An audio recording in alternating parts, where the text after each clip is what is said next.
Happy New Year, everyone. This is Christopher with Ferpher Farms. Wishing everyone a happy holiday season. I hope you had a great one. Ours was perfect and amazing in every way. We're going to kick off the end of the year and the beginning of the new year with a post about how we get it done. So we can give you a few of our tips and tricks, some of the things that we believe will help you along your way on your own microgreens journey. I think one of the things we're going to start with is the type of soil that you use. There are hydroponic methods of growing microgreens which will actually produce very nutritious microgreens just as well as soil will. However, I believe that soil, especially good organic and rich soil, will give you that much more nutrition because the microgreens will have a nutritious base to draw from. That being said, right now we currently are using black gold, and it is a really good soil mix. It's got a potting mix plus fertilizer. It's all organic, and it's for flowers and vegetables. You can do whatever you want with it, but it's really good, decent price. Get it at Tractor Supply, Rural King, but it's really good stuff. The microgreens love it. They grow really well in it. And if you're able to, I would also recommend that you add a compost to it as well, because everyone knows that plants love composted vegetation. So we have our own composters and we compost, so we add that to the mix and we end up with a very rich mix of soil and compost that the plants absolutely love. I believe that if you add the compost to your mix, it will probably make your harvest come a little quicker, maybe a day quicker, but you will definitely have more nutritious microgreens if you add a composted organic soil or add composted soil or add compost to your soil mix. It's not required, it's not necessary. Once again, you can grow organic microgreens with simply just water. If you add water that has nutrition in it, all the better. If you, add like a chemical fertilizer to your water, you can do pretty good with that. However, I believe that plants were, at least most of the microgreens, other than say watercress, were designed to grow in soil by nature itself. So I believe that growing them in soil will give you the best growth you can get from a microgreen. That being said, for those of you who are newer, if you're a newer viewer, this is a microgreen tray with the holes in it.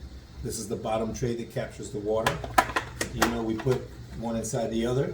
You fill it up with soil, like so. And you don't have to fill these up all of the way to the tippy top. These are the 1-inch trays. I don't recommend for microgreens using a bigger tray. If that's all you have, that's more than fine. But the issue I'm talking about is how much soil do the microgreens actually need in order to grow and grow healthy until harvest, which is, I would say, filling these 1-inch trays up about a half to maybe 3/4 of the way.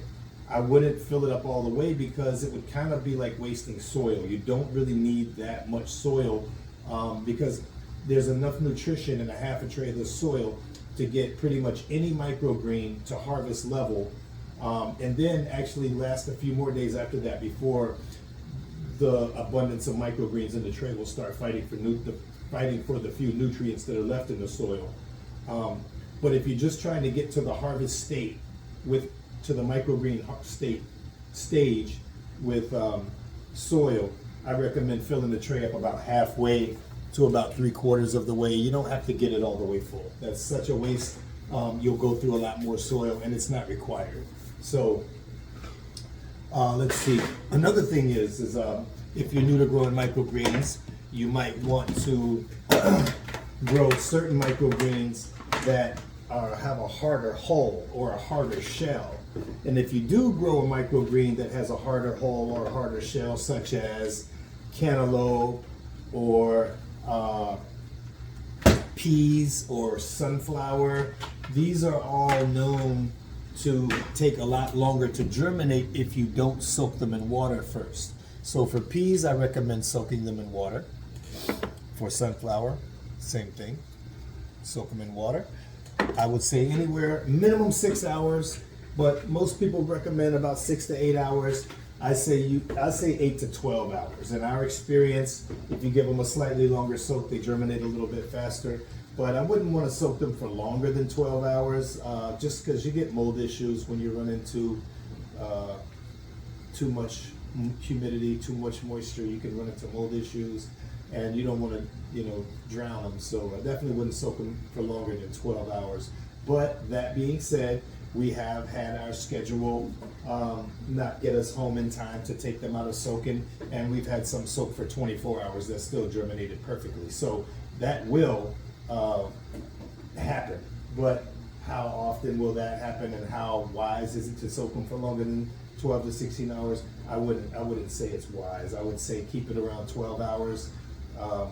And if you do happen to get to 24 hours or so or something like that, you probably won't have a problem, but you could. So let's say, keep it in about 8 to 12 hours. I think that's fine, and that'll get the shell nice and soft, the hull nice and soft, so that the stem can actually burst through, the first sprout can actually burst through, and you'll have a quicker germination rate.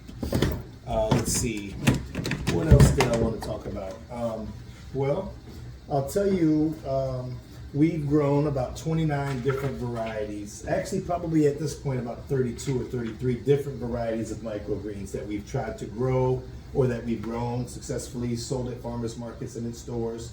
And I will tell you what our favorites are personally, and then I'll tell you what seems to be the favorite that most people go for at the farmers markets. In case you haven't tried any microgreens yet, you can know what's popular and what seems to already have a good flavor that most people like. So our very most popular one is the superfood mix. It consists of broccoli, kohlrabi, turnip greens, collard greens, and rainbow purple radish. Now, I actually love that mix a lot when it comes to mixing it with any entree that I'm eating. And I don't just do the normal ways that people eat microgreens. I literally put them on everything and in everything that I eat pretty much. So when I'm making a smoothie that's gonna have any fruits in it, then radish is one of the microgreens, and also onions, and also spicy oriental mustard, or purple mustard. Those are some of the microgreens that we've grown that don't go well in smoothies that have a sweetness to them, because it adds like a bitterness or a bite that you might not want in a smoothie. Maybe some people might, but I personally don't like that very much in my smoothies. But the superfood mix goes well in pretty much any entree, on any dish, in any salad. You can put it on your avocado toast. You can I just cut it up, chop it up real fine, throw it in a plate of spaghetti, mix it up, and just eat it like that. And I am always satisfied with the flavor that brings. A nice little pop from the radish, and then you get all your other greens in there, adding a ton of nutrition. And so I would say that out of all of the microgreens that we sell, the superfood mix that you can get at True Leaf Market, the superfood mix is probably the best bet if I could only have one microgreen or one harvest.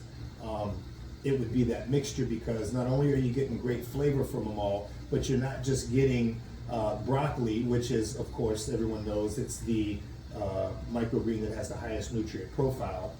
But you're not just getting the broccoli, which is the highest nutrient profile, but you're getting the nutrient profiles of broccoli, kohlrabi, turnips, collards, and rainbow purple radish all at once. So you're getting the immunity booster that comes with radish, because even though broccoli has the highest nutrient profile, it doesn't boost your immune system as well as radish does. And even though it's the rainbow purple radish, it still boosts your immune system better than just broccoli alone. Now, science has shown and studies have proven that red daikon radish specifically is the best immunity booster of all radish microgreens you can grow. So in our Life Elixir, Immunity Life Elixir, in our tincture, which is a microgreens extract that we create, we only put in the immunity version the red daikon radish. The red daikon radish is just a powerful immune booster. I would highly recommend adding that to your diet in any way that you can, especially if you're having any kind of immunity issues, or if it's just cold and flu season and you're trying to stay well. That's a good way to go, is adding that to your system on a regular basis. We do offer that on our website. It's called the Vertical Life Elixir, and it's the immunity one. Our longevity one is just broccoli. Our immunity one is, like I said, red daikon radish. Our flush is cilantro microgreens. These beautiful bad boys up here, they're just beautiful. And then the Elevate, or the one that we designed to give you energy, is just black oil sunflower microgreens. Now, the black oil sunflower is one of my favorites as far as flavor goes. It's a really good taste. It has a heavier leaf, so you're gonna get more protein and more fiber out of that one than any other. And or it has a pretty much the same leaf size as cantaloupe, which is also another one that has a really good flavor. It also has a similar leaf size to the sunflower, so you'll get a good bit of protein and fiber out of that one. Borage is another one. It has a cucumber-like flavor. It's very medicinal, been used in medicine for thousands of years. It's a very, very beautiful flowering plant. If you do let it grow to maturity size, which we do out in our yard, in our garden, I mean. And the borage also has a pretty nice sized leaf, so you'll get more protein out of the borage, out of the cantaloupe, out of the sunflower. But the sunflower has a very nutty flavor to it that really satisfies the taste buds. I really like it a lot. I love mixing it in a smoothie with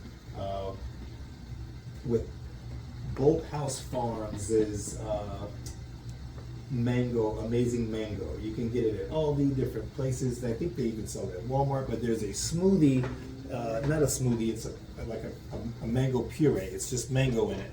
And it's like a mango juice or smoothie that you can buy from a company called Bolt House Farms.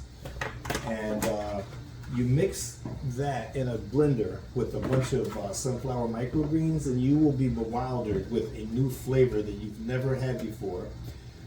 Because it doesn't taste like just mango anymore, and it doesn't taste like sunflower. It's a mixture of those two flavors, and for my palate, it really works. It's like tasting a new delicious fruit that you've never had before.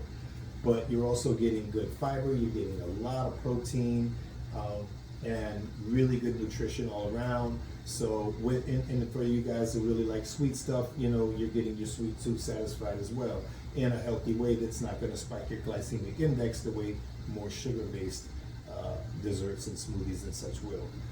Now, that being said, sunflower is another one of our best sellers as well. A lot of people like that. We do pretty good numbers on that as well.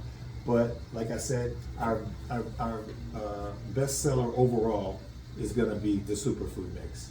So you put that pretty much in any dish that has an entree kind of vibe to it, and it's going to go well. It's really delicious. For those people who don't like the bite at all that radish brings to the plate with the superfood mix, you can always just go with broccoli. And a lot of people like the broccoli. That's probably our number 2 bestseller, and it's probably our number 2 bestseller because science has shown, and everyone who's in the microgreens community seems to know, that broccoli has the highest nutrient profile. So you're gonna get more nutrients, more bang for your buck, so to speak, nutrition-wise, if you could only have one microgreen, if that was broccoli. So people who just come and buy only one microgreen, a lot of them just get broccoli because they're doing it for the nutrition, not necessarily the flavor, even though the broccoli microgreens do taste pretty good, and they'll go well on any entree. They'll go well in pretty much any smoothie. You can have it with berries. You can have it with anything, pretty much, with granola. I mean, it'll go good with anything in a smoothie. So just wanted to mention that one. Cantaloupe, which I mentioned before, is another one of our best sellers. It is a very large leaf when compared to most microgreens. And the good thing about it, the thing that bewildered me the first time I tasted the cantaloupe microgreens, was that the leaf, the cotyledons, actually taste like the cantaloupe fruit. And the first time I tasted one, I just couldn't believe it. I'd never had a leaf before that actually tasted like the fruit that would come off of that plant. But if you haven't tasted a cantaloupe microgreen yet and you're dibbling and dabbling with what you want to grow, I highly recommend getting a small pack of the cantaloupe seeds and trying them out, because if you like the cantaloupe fruit, then you want to talk about healthy. Oh my God, you eat a cantaloupe microgreen and you're getting way more nutrition than you would in eating an entire cantaloupe. So while the fruit is good, and I definitely, I don't recommend to people to only eat microgreens and to stay away from full mature vegetables, but I will say you want to eat more microgreens than you do full mature vegetables, and you will definitely up your lab work levels through the roof. When I used to live in Chicago, I would sit on the train on the way to work or wherever, and I would just be eating a bag of just raw spinach, just eating it raw, and I would get looks. Oh my God, people would look at me like I was crazy, like, what's this rabbit food dude think he's doing, just gonna sit there on the train eating a bag of spinach like it's a bag of potato chips or something. Well, I've been doing that for so long that at 50, most people don't think I'm 50 years old, because I've been taking care of my body and it's been working for me, and I'm feeling really healthy these days. And I will say that I think a lot of that was because earlier in my life, in my late 20s, I started to make better choices with the food I was eating. I cut out fast food. I cut out a whole bunch of things that weren't serving me anymore, and soda and all of that kind of stuff, fluoridated water, etc. And it really started, making me just feel better and age better. And when I played basketball, I felt like, I would recover a little faster and whatnot. So, but once I started learning about microgreens, I stopped eating bags of spinach. I don't buy full mature spinach very often.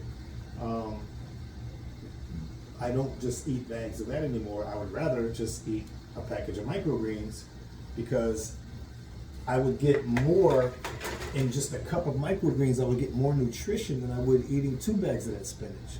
So for me, it made more sense to eat less and get more, which is why I highly recommend for people to add microgreens to their diet, especially anyone dealing with weight loss and trying to get on a weight loss regimen. Like if you want to work on eating less but getting more nutrition, then microgreens is what you want to add to your system. Especially because a lot of people who are dealing with weight management issues are dealing with those kind of issues because, for one, we're eating a lot of fast food and a lot of restaurant food and a lot of packaged food that just has a lot of preservatives in it, and we're not really getting the nutrition that we should be getting from food that we're eating. For one, the farmers in our country do not rotate crops properly, or even at all. If they do, some of them don't at all, and what that ends up giving us is food that has probably 25 to 30% of the nutrition that the same food had, say, 30, 40, 50 years ago, because we've depleted our soil. We've depleted the nutrition in our soil, and we're not doing what agriculture societies did for thousands of years to keep the soil replenished. So what you got to do then, if you're getting food that is not high in nutrition, is you have to supplement that in a way that's going to work for you.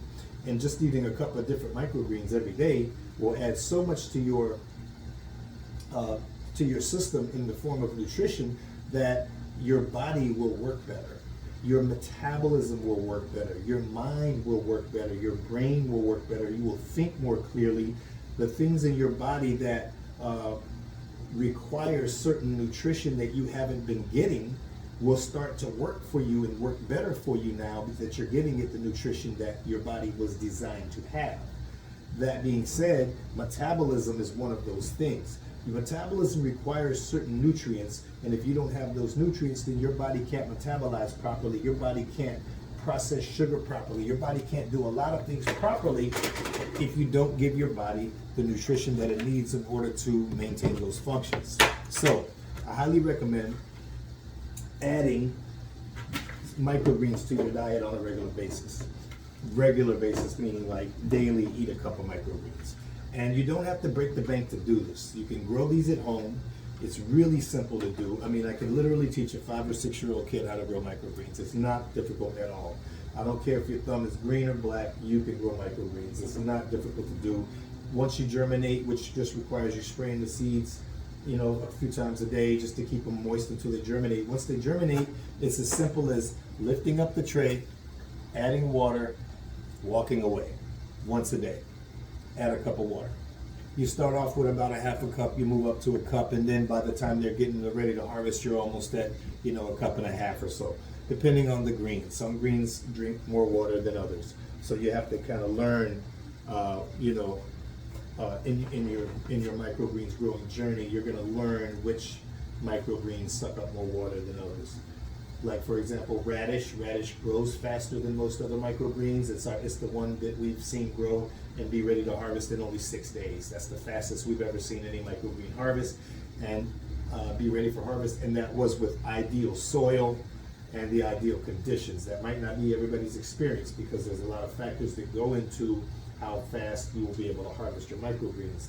There's light, humidity, temperature, the type of soil, and the quality of the germinating seeds that you're getting. All of these are different factors that go into how fast your harvest is going to be reached. Now that being said,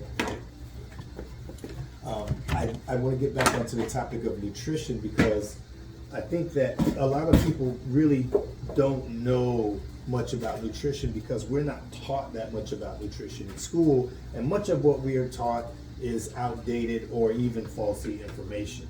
Did you know that doctors are not giving much education at all about nutrition?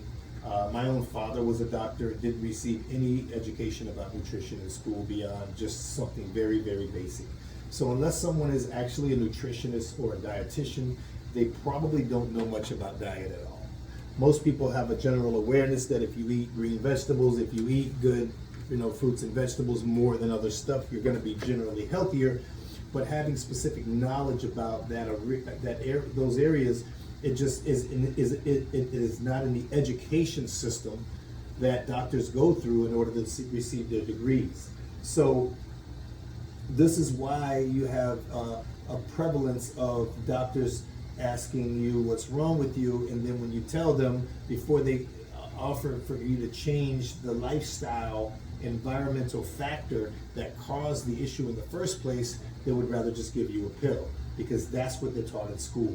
And this right now, for me, is a major problem, and one of the reasons that my wife and I wanted to start a microgreens company so that we could educate people on this kind of thing. I learn every single day more and more about nutrition and diet because I want to make the best decisions with regard to diet and my own body that I possibly can. And as I learn more on this journey, I'm trying my best to share it with you and as many people as I possibly can because I believe in making America healthy again and making the world healthy. There's no reason why every household in the world should not and could not have a microgreen setup. It only takes a few trays to feed your family really the most nutritious thing you could possibly eat, pretty much from the plant world. And every family can have this at home and save a ton of money doing it. And it's not that expensive to do. So if you're still on the fence about growing microgreens, I highly recommend you try to get to one of our workshops. Me and my wife do workshops. We've done them at Bach Tower Gardens. We've done them out at Sola Vida. We do them at basically any community that has a space for us to come in, set up shop, and walk the attendees through how to use our grow kits. And our grow kits are not necessarily for you to grow microgreens for your family. Our grow kits are designed for you to learn how to grow microgreens, just to get the process down. And after you have a harvest or two, you decide for yourself whether or not this is something that you feel like you can and would like to do. And if it is, then we give you all of our resources. You'll have everything you need by the end of the workshop in order to grow your own microgreens and you'll know what to do, what to buy, and how to set it all up. And you don't need a big light setup like we have. I mean, we have a commercial setup, so if you have a commercial setup, you're obviously going to need lights. You're obviously going to need a dedicated air conditioner to keep the room at a certain temperature. You're going to need a dehumidifier. You're going to need a lot more than someone who was just trying to grow a few trays at home for their family. So I highly recommend you check out one of our workshops. And if you're not in our area, which we're in Central Florida, if you're not in our area, there are a ton of different workshops you can do online. There's classes you can take online to learn how to grow microgreens. You could give us a call if you wanted to. Maybe we can walk you through just the basics of what you need. But we will do anything and everything that we can do to help anybody and everybody start growing microgreens at home, because this is our passion. It's not our moneymaker. It doesn't pay our bills.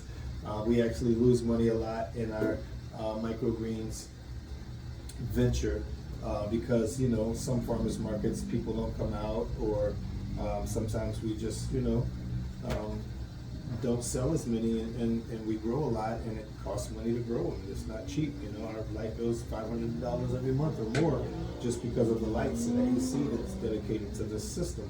So it's more of a labor of love. We really love doing this. We love teaching people how to grow microgreens.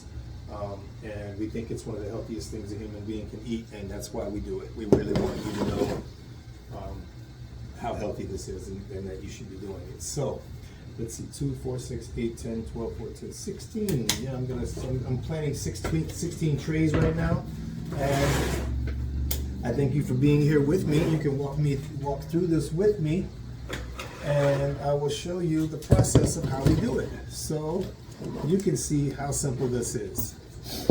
Now let me just adjust this down a little bit, and you can see right here what I'm going to be doing. So I think the first one we're going to do is our superfood mix. So the best way to do this, we've learned, is to grab you a cheese shaker, because this will allow you to spread the seeds out better than probably most other methods. Our superfood mix contains broccoli, kohlrabi, turnips, collards, and Rambo purple radish. So it's a mixture of the seeds. They're spread out evenly, and we have a pre-measured amount, which I suggest you do once you see about how many. We put a line on the cup, so we know about how many grams of seeds we need in order to get a full tray. So I fill that up, pour them in the shaker, spread them out like so, and you just want to spread them out evenly all in the tray. And then once you get all the seeds out, you do the next tray. And once you get all, you know, we do about 4 at a time because that's what our table will manage. And then once we get them all out, then we spray them with water and cover them up, and then you let them go. And you come back in about, you know, maybe 8 to 10 hours, and you spray them again. You just keep them moist for a few days. And after about 2 days or so, they'll start germinating. Once they start germinating, then we put a blackout dome over them and keep them in total darkness. That will make the seeds, that will make the stems grow pretty long, pretty quickly, as the microgreens are reaching for light and they're trying to stretch upwards, so they get tall pretty quickly if you put them in blackout. Blackout is not required. It's only recommended if you would like your harvest to be quicker, which as a microgreens business, we always want our harvest to be quicker. That's less resources we have to spend per tray. So after I get all of these seeded evenly, then it's time to water. So what we have for our watering system is we have I think it's a 15-gallon pump sprayer that is electric. And what we do is we spray it with this. So first, what I recommend before you spray it though, is you want to get something flat and hard and push down softly or gently, you know, just firmly but not too hard.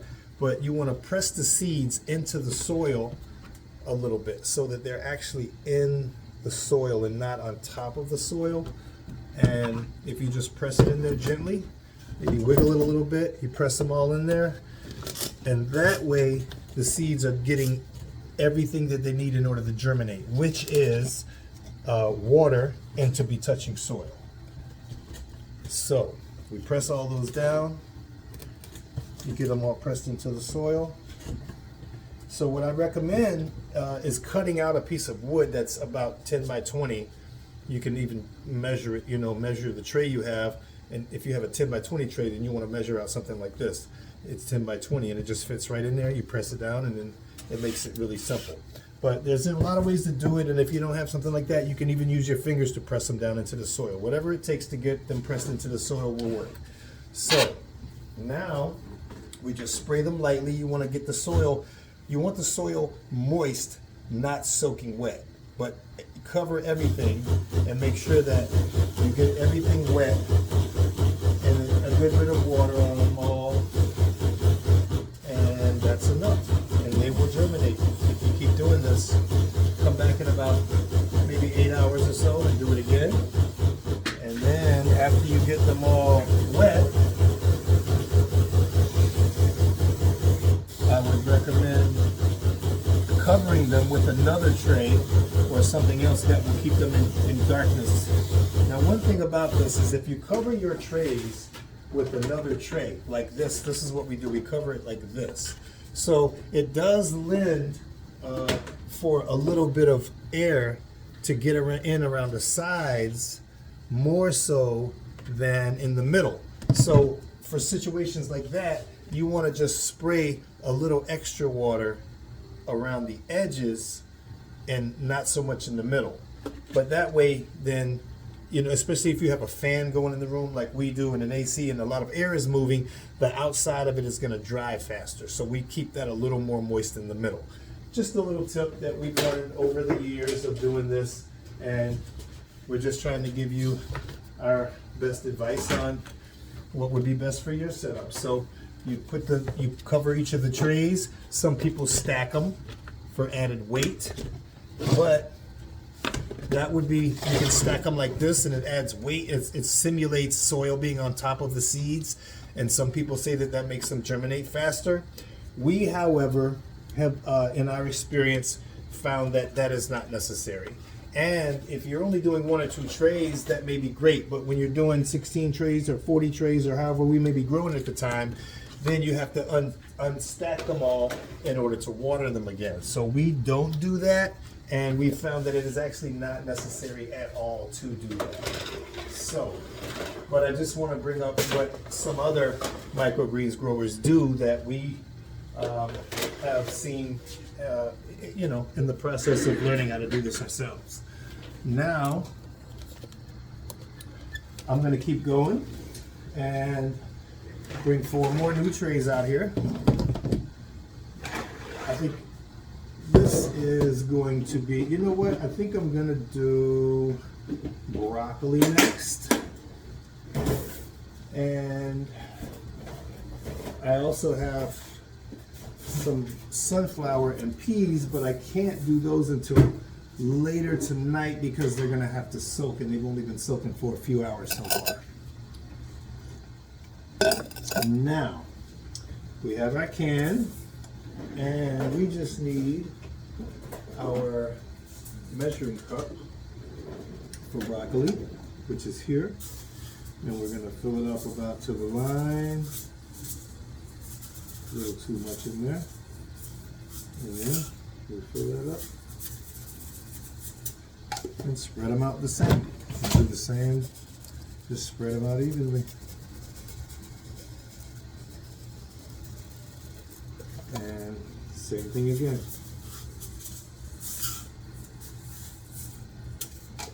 And what you want to do is you want to experiment with how big of a harvest you want, because if you want a huge harvest, then you want to add a few more seeds, but you don't want to add more seeds than the tray can handle. And that's going to take a little bit of experimenting. And once you grow a harvest, you want to make sure that you take notes, and you want to make sure that you take notes of how many seeds you are using, like down to the gram, or the milligram or whatever. Like measure it so you can get a good handle on how many seeds you need to get the type of tray that you want to grow.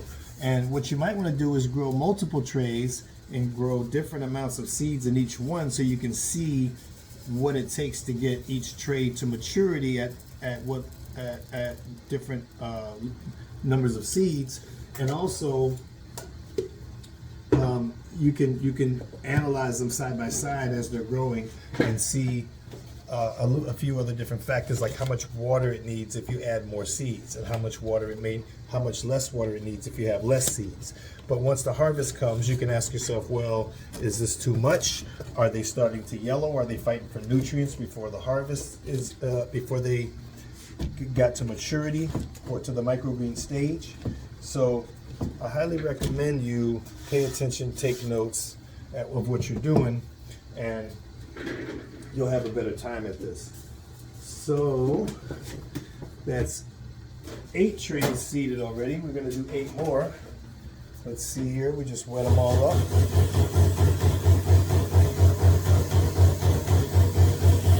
And we're going to go around the edges really good a little bit more. You want the middle you want wet too, but you want the edges just a little wetter, because like I said, the wind, the air will dry the edges a little bit quicker. So what you'll notice, if you don't do that, if you don't keep the edges a little more moist, you'll notice that there will be a lot more germination in the middle of the tray than on the edge, because they're drying out and they're not germinating. So now with all those wet, give me 4 trays, put them on top so it'll hold that moisture in, and we'll shelf them. We'll come back in about maybe 8 to 10 hours, and we will do the same thing again. We will just take the tops off, spray them like so. It's easier when you have a setup like this. You just come in, you lift up the tray, you spray them like that right there, put the tray right back down. It's really easy. And when it comes to growing a lot of microgreens, you want to get down, you want to get an easier and faster process down that doesn't waste your time, your energy, or any of your resources. Now, let's see, I think we're going to do some red Russian kale. I think we're going to do a couple of trays of that. And let's get some of that. It's got really pretty red seeds. Let's get we're going to do 2 trays of that. And then I think we're going to do, let's see, what else do we want? Oh, we're going to grow some borage today. The borage I really love. It has a nice cucumber flavor to it, and the leaves are big and full, and they're really good to add on sandwiches or anything, a burger, anything that you might want to add the cucumber flavor to. Now, mind you, the borage is not in the cucumber family. It is in its own family. It's its own plant, and it has the most delicious leaves. You will absolutely love them. This is what a borage flower looks like. You may have seen these flowers at a restaurant if you were getting like a drink at some of these fancy restaurants where the drink comes with some of the flowers in them or that kind of thing. They use the borage flowers in those kind of drinks because they are actually edible and they're delicious, but most people don't realize how healthy they are. So they're actually really healthy as well. Let's see. Now, if you noticed, I'm not using a cup here because the borage seeds are a little bigger and they don't fit well through the holes of the cheese spreader. But I've done this enough to know pretty much about how many I need. And you just want to spread them out enough to where you're not overwhelming it. But you get enough so that you get a full harvest, because you don't want half a harvest. Ooh, I think that bag's almost done. We have to open a new bag of borage seeds. Oops. And we got one in there. Let's move that. We don't want borage growing in our kale. Now, the other one we are gonna grow is cabbage. Red acre cabbage. It's another fan favorite. Anybody that loves cabbage is gonna love this cabbage microgreen. It grows pretty quickly as well, about the same as broccoli. And we don't have any problem selling it because everybody loves cabbage. It's actually one of my favorites because I'm a cabbage fanatic. But the flavor is just really good in this one. And it grows, like I said, you know, maybe 9 days, 10 days or so. But in ideal conditions, it can grow in as fast as 7 or 8 days. It just depends on, like I said, the soil, the temperature, the humidity. We use the black gold now, but we used to use a soil called, the brand was Burpee. And the Burpee brand soil was absolutely delicious for the plants. They loved it. They grew faster in it than anything we've ever seen. And so I wish that they didn't stop selling it. It seems that the company ran out of it or something, but they never produced any more. They told us about a year and a half ago that they were out. We used to buy lots of it at Tractor Supply. We would buy like pallets of it, and we bought the last pallet from Tractor Supply, and they said, oh, we'll have more next year, and they never got any more, and that's been a whole year now. That was last year that they told us this in 2024. Now 2025 is come and gone, and we have not seen any more Burpee soil. And the Burpee soil brand is spelled B-U-R-P-E-E. So if you do see that kind of soil in your area, please do yourself a favor and buy it. It is the best soil we've ever seen for microgreens. They love it. They grew faster in it and healthier in it than any soil we've ever seen. So we never had to put any compost in it or anything. It just came perfect. It was a Burpee organic soil that they used to sell. They don't have that anymore.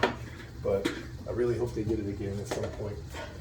Now let's water these. Get them nice and watered. And then we'll be on to the next trays. Actually, no, I think that the last 4 trays are for the peas and the sunflowers. So this is going to be it for this. And that'll be for our farmers markets next weekend. And I think that this is going to get close to wrapping up this video. I hope that anybody who was interested in growing their own microgreens at home learned a little something from this video. And if you didn't, well, I hope it was entertaining to say the least. And I hope that everybody has a magical new year. Bring it in with a bang. If you haven't made your resolutions yet for the new year, then I hope that microgreens is on your list of resolutions, because you need to start adding this to your diet. You don't have to buy them from us. That's not my aim. I can do very, very well on my own without any new customers. But what would really, really make my day is if I knew that everybody in the world was growing microgreens at home and eating them on a regular basis. Because if I found that out, if that was the truth, then that meant to me that the world is going to be a much healthier place, and my kids are going to grow up in a world of healthy people, happier people. And that sounds like a really good idea, don't you think? So, Happy New Year. I'm Christopher from Ferpher Farms. I've enjoyed this. I hope you learned something from this video. Give a like, give a comment, subscribe, and let us know what you thought of the video and what's your favorite microgreen. And if you have any questions about growing, put it in the comments, and we'll do our best to respond as soon as possible. Take care. Have a great day.